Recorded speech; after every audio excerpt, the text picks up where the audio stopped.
Let's be real. Love isn't supposed to hurt like this.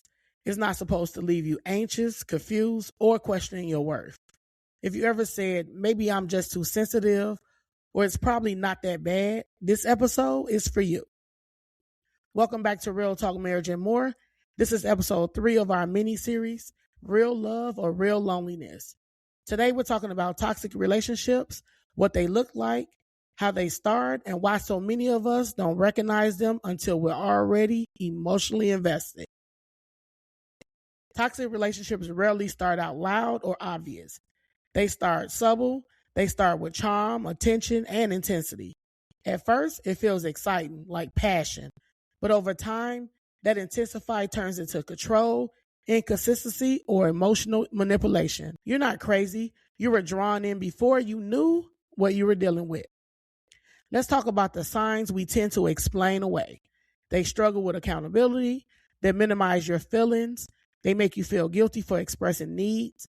They apologize without change. And they confuse love with control or jealousy. And one of the biggest red flags, you start feeling anxious instead of safe. You rehearse conversations and you walk on eggshells.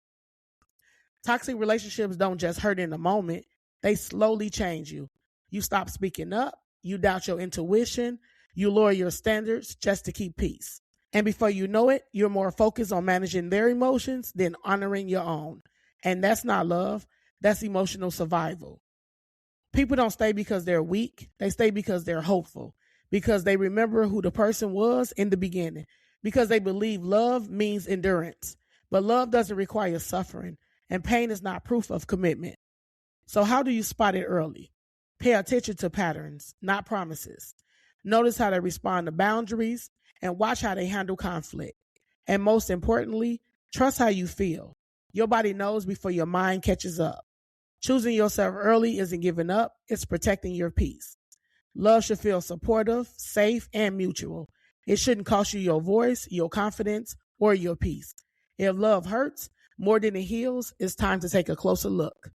In the next episode, we're talking about marriage isn't magic, it's maintenance. Because even healthy relationships require intention and effort.